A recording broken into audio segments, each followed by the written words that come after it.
Good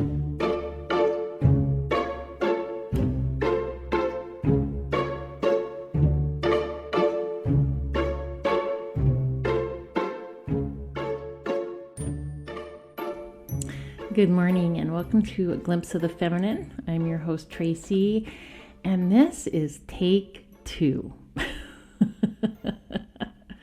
Doesn't happen very often that I do things so poorly that my producer can't fix it, but this episode was one of those times. I've been enjoying the week. My oldest son and his family are visiting, and so enjoying time catching up with them, seeing the grands, and he and I are getting ready to go up into the mountains and pick some huckleberries today, but I did want to get this recorded. So it's kind of ended up being a little bit of a series on suffering. That was not my intention. So parentheses, quotation marks, however you want to say it, here's another installation in that series. Today we're going to talk a little bit about trauma. I just want to start out by saying I am not a practitioner. And so none of this is like medical advice. I'm just sharing what I've learned through attending seminars and reading and my own counseling. What I'm sharing today are statistics and some practical things. My whole goal in sharing this is if you've been through trauma, maybe you can understand yourself a little bit better, or maybe this can be a springboard for you learning more, or you getting into counseling if you're not there yet. But also, we don't know what anybody else has gone through. And sometimes we do, but a lot of times we're coming up against people, just, strangers in the store or acquaintances at church or at work or wherever. We don't know what they have gone through. And my desire in sharing this little bit today, and it's just an overview. I'm not getting into any real deep details here. This is an overview. Is to encourage all of us to be kind to people. Give them the benefit of the doubt. You may not have any idea how much trauma that person has walked through. And when we're in relationship with people, it's really easy to just be like, you are such a jerk and you're always doing this and you're always doing that. But if they are traumatized, they may be reacting out of trauma response. They may have some awareness of what they're doing and be like, I don't know why I do this. Or they may kind of not even be aware. I don't mean like they're going through life obliviously, but they might not understand that the way they're behaving is based in their trauma. So again, I'm not a practitioner. This is not medical advice, but just some information so that we can maybe know ourselves better and be kind to others, because maybe we'll have a little bit better understanding. So today we're going to talk about trauma. And this is going to be like 1,000-foot flyover or whatever, however you want to put it, because I'm not an expert. But I've lived with trauma and trauma response most of my life.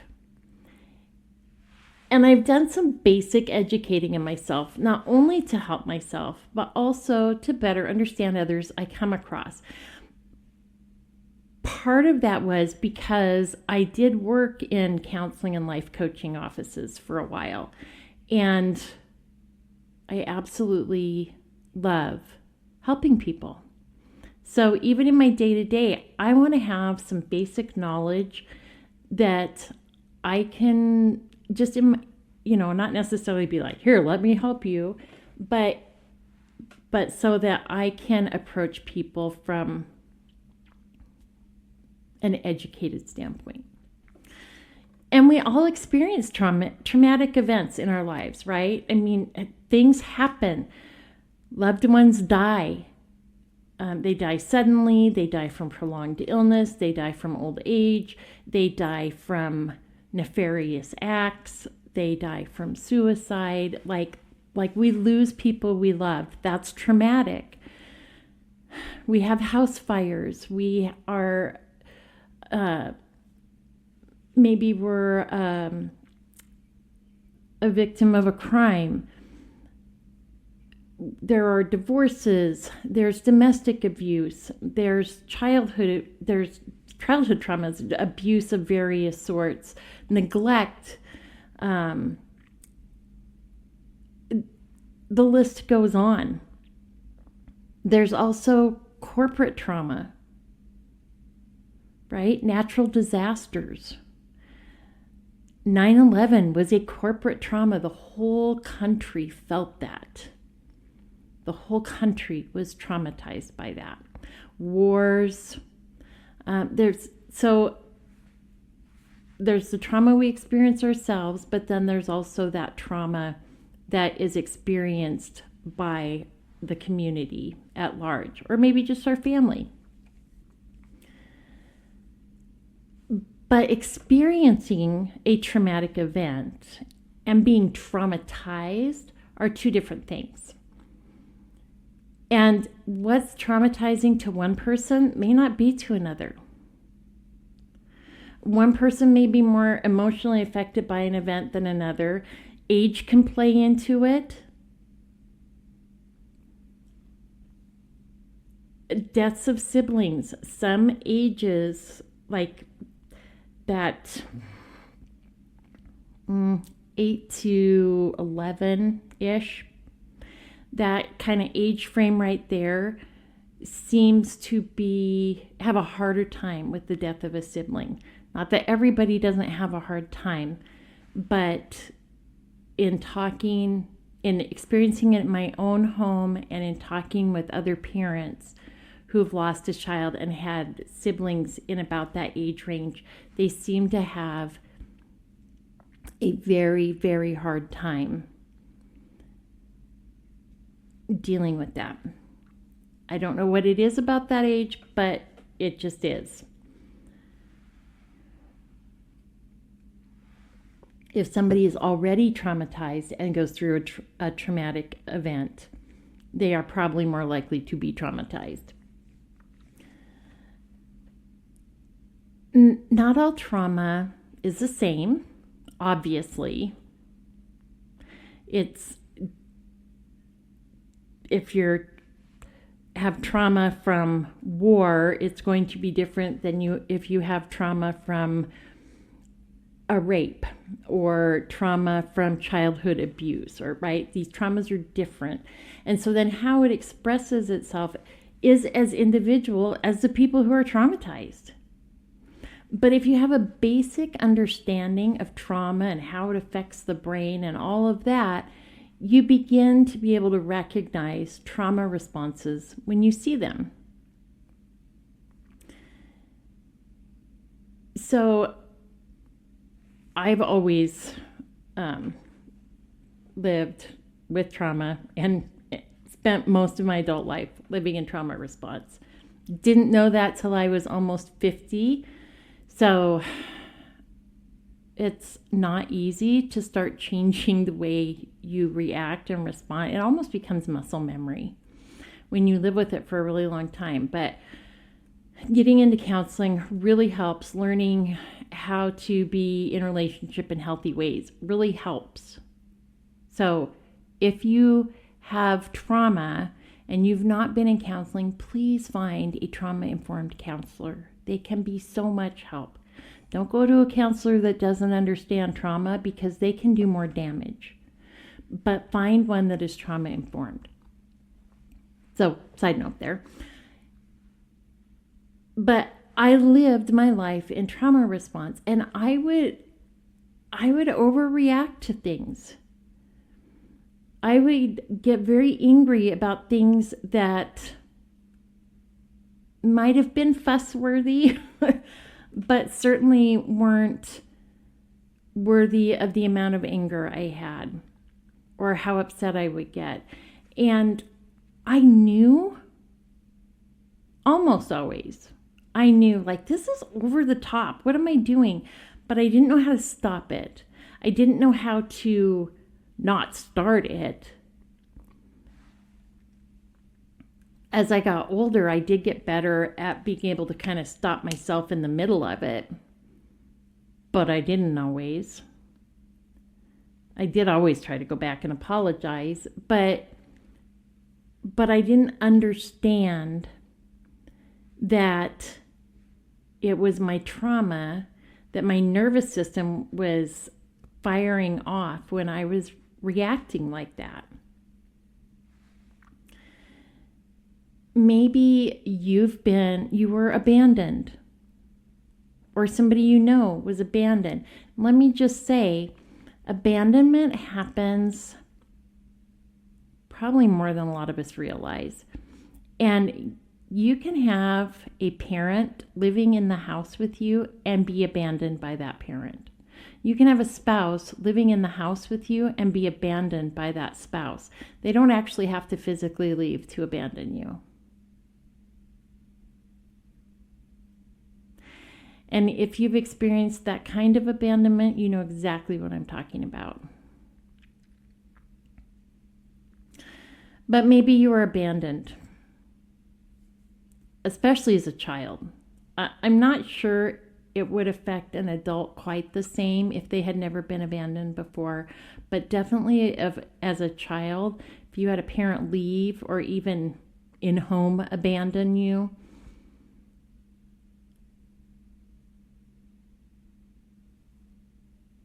a lot of times people who have been abandoned will push people away. Things start getting a little tough and they will push and fight so the person will leave or they will leave. And they do that because it gives them some control in this. They are controlling the narrative. They're not the ones being abandoned. They're the ones walking away before they can be abandoned. Or maybe they will put up with all kinds of abuse and just whatever they have to keep that person from abandoning them. So different responses, but similar trauma. Understanding basics about trauma helps us understand ourselves better, but also those around us. Even if we don't feel equipped to really help them, if we have a basic understanding of trauma, we can be more understanding and empathetic of the underlying cause of their behavior.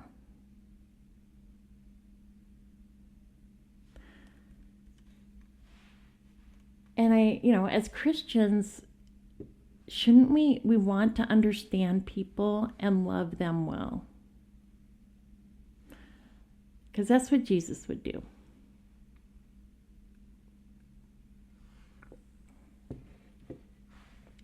Seems like one of the most heard of, tossed around trauma diagnoses is PTSD. We hear about it all the time. We can even get kind of flippant about it. Oh, this or that happened. Now I got PTSD from it. But for those living with PTSD, It's really nothing to be flippant about. And we've known for a long time that combat veterans often have PTSD. But now we're learning more and more that people who have never seen combat can have PTSD. According to Brightside.com, the top 3 causes of PTSD for civilians are sexual assault or rape at 49%, violent physical assault at 32%, and serious accidents at 16.8%, with shooting and stabbings, sudden unexpected death of a loved one, parents with critically ill children, witnessing murder or serious injury, and natural disasters kind of rounding out the top 8. I want to take a moment and pause and remind everyone that the top 2, sexual assault or rape and violent physical assault, are both experienced by those affected by domestic violence. The top 2 causes of PTSD.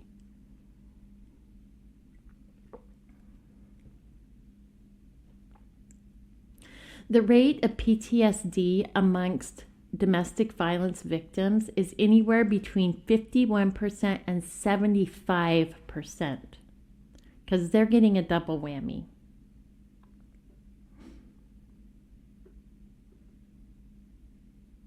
Also, think about the children in those relationships,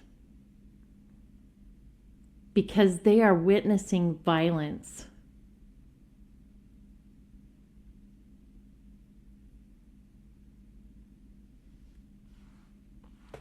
%70 of domestic violence victims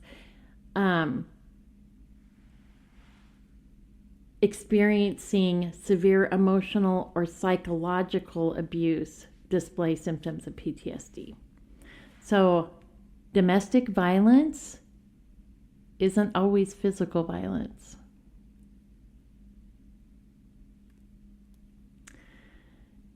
%40 of domestic violence victims experience complex post-traumatic stress disorder, which includes disturbances in emotional regulation and self-concept. Complex PTSD is a little bit not as well known or understood, especially by the general population. But it's the result of chronic trauma over months or years within intimate relationships that often begins in childhood.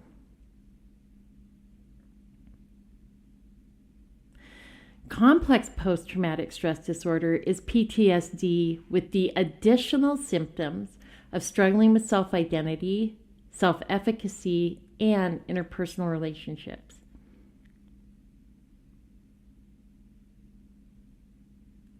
These affect everything in your life if you are suffering from them. Now, having an acute traumatic stress response does not equal PTSD. An acute traumatic stress, that will exhibit for up to around 30 days following a traumatic event, and it's normal. If you've been through a traumatic event, it takes your body and your mind and your nervous system time to process that. Once that lasts more than 30 days, then we could possibly be looking at PTSD. But again, that would need to be diagnosed. But PTSD symptoms can persist for decades. Not always, but often. When we lost our son Tucker, we called for the bird because we were at home. And for years, every time I heard a helicopter, my body responded to that. I was immediately tense. My heart rate would go up. That was PTSD.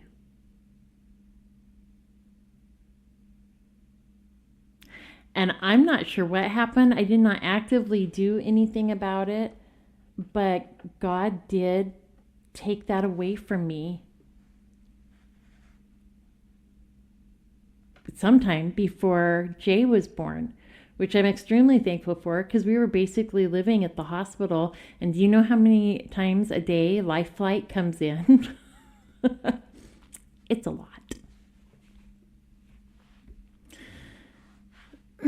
So PTSD isn't the only kind of trauma that gets diagnosed, and it's typically broken down into about 6 types. You can find more, you can find less if you get online and look.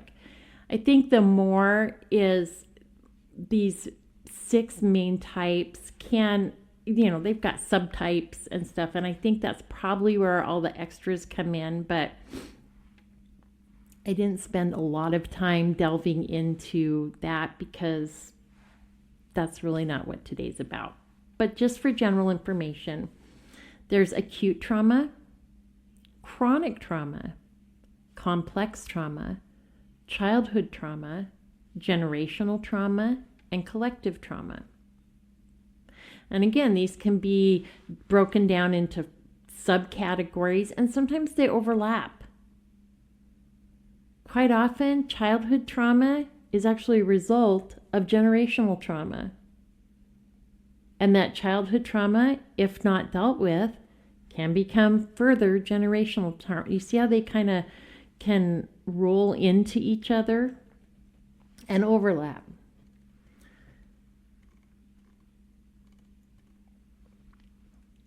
Trauma affects our physical well-being as well as our mental health.